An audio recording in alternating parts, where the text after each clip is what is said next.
नेपाल के सेनाध्यक्ष अशोक राज सिंहडेल ने सैन्य शासन का ऐलान किया। सेना ने देशवासियों से शांति बनाए रखने की अपील की। आंदोलन के दौरान हुई जान माल की हानि पर दुख व्यक्त किया। नेपाली सेना ने अन्य सुरक्षा एजेंसियों के साथ मिलकर रात 10 बजे से सैनिकों की तैनाती की। ये तैनाती देश में जनरेशन जी के हिंसक विरोध प्रदर्शनों के बाद किया गया। नेपाल में प्रदर्शन की आड़ में उपद्रवियों ने जमकर उत्पात मचाया। नेपाली संसद, राष्ट्रपति, प्रधानमंत्री निवास समेत कई बड़े राजनेताओं के घरों को जला दिया। प्रदर्शनकारियों ने पूर्व प्रधानमंत्री झालानाथ खनल की पत्नी राजलक्ष्मी चित्रकार को घर में बंद कर लगाई आग, जिसमें उनकी पत्नी राजलक्ष्मी की मौत। नेपाल में प्रदर्शनकारियों ने सार्वजनिक संपत्ति को भारी नुकसान पहुंचाया। इसके अलावा कई पुलिसकर्मियों को सरेंडर करने के बाद उन्हें पीट कर मार दिया।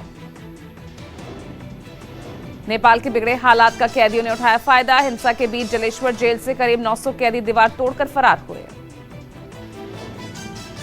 नेपाली सेना ने मंगलवार को त्रिभुवन अंतर्राष्ट्रीय हवाई अड्डे पर नियंत्रण किया। इससे पहले प्रदर्शनकारियों ने शाम को हवाई अड्डे के परिसर में घुसने की कोशिश की थी।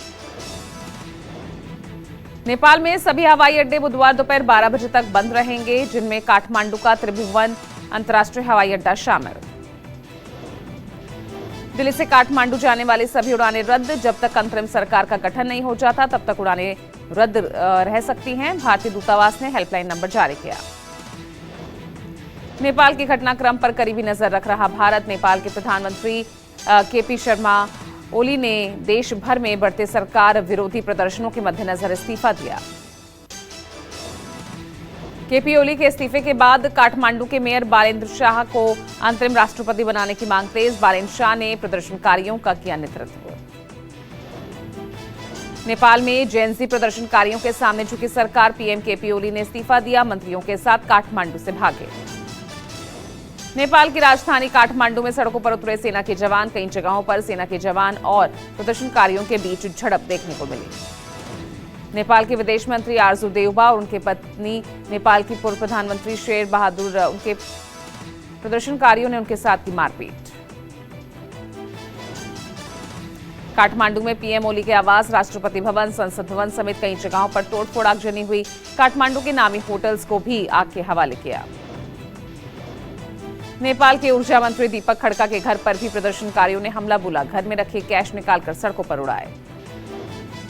काठमांडू में पूरे दिन युवाओं का हिंसक प्रदर्शन। कई इलाकों में आगजनी, तोड़फोड़ और पथराव की घटनाएं। राष्ट्रपति के निजी आवास पर प्रदर्शनकारियों का कब्जा। एमाले पार्टी कार्यालय पर प्रदर्शनकारियों का हमला। प्रदर्शनकारियों ने दफ्तर में आगजनी की, तोड़फोड़। त्रिभुवन इंटरनेशनल एयरपोर्ट बंद किया। नेपाल के गृह मंत्री के घर प्रदर्शनकारियों का हमला। प्रदर्शनकारियों ने गृह मंत्री के घर में लगाई आग। सोमवार को ही रमेश लेखक ने पद से इस्तीफा दिया था।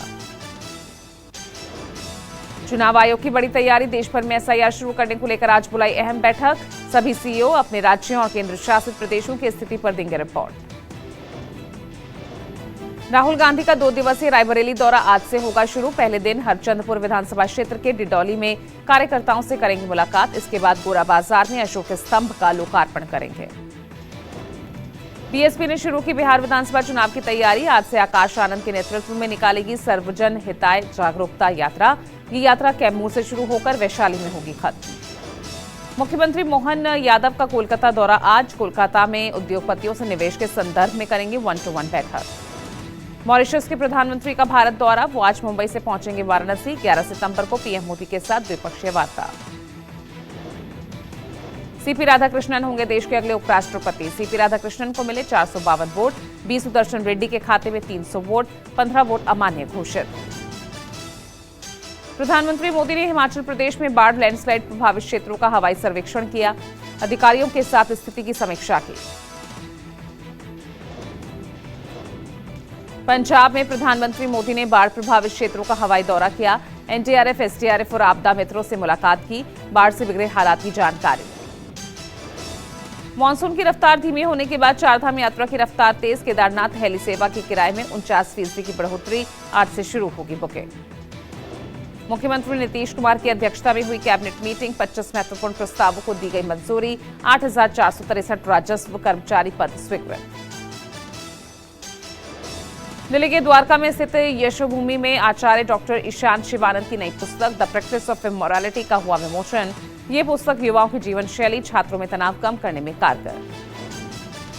दिल्ली के प्रीत विहार में कार शोरूम की पहली मंजिल से महिला ने कुदाई कार।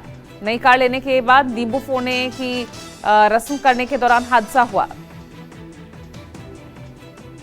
श्रावस्ती में 2 सांडों के बीच वर्चस्व की जंग। करीब 1 घंटे तक दोनों के बीच चला खूनी संघर्ष। दोनों सांडों की भिड़ंत से क्षेत्र में अफरा तफरी का माहौल। नॉर्थ दिल्ली के सब्जी मंडी में 4 मंजिला बिल्डिंग भरभरा कर गिरी। बिल्डिंग के आसपास खड़ी कई गाड़ियां मलबे में दबी। अंबाला शहर स्थित विशाल मेगा मार्ट में लगी भयंकर आग। फायर ब्रिगेड की टीम ने कड़ी मशक्कत के बाद आग पर पाया काबू। मुंबई में समृद्धि हाईवे पर 2 ट्रकों में भीषण टक्कर। घटना में ट्रक चालक और क्लीनर दोनों की मौत। घटना के बाद हाईवे पर कुछ देर के लिए लगा जाम। जौनपुर में मां ने नहीं दी मोबाइल तो टावर पर चढ़ गया युवक। पुलिस और ग्रामीणों ने काफी मशक्कत के बाद युवक को टावर से नीचे उतारा। सोशल मीडिया पर चर्चा का विषय बना वीडियो। यूपी के बागपत में एक बहुत ही दुखद घटना आई सामने। यहां एक मां ने पहले 3 बच्चों की हत्या कर दी और फिर उसके बाद खुद फांसी के फंदे पर झूल गई। पुलिस मामले की जांच में जुटी। बिहार के भागलपुर में प्रेमी जोड़े को पकड़कर मंदिर में शादी कराई। 1 साल से चल रहा था अफेयर। मेहंदी रचाकर बॉयफ्रेंड से मिलने आई थी गर्लफ्रेंड।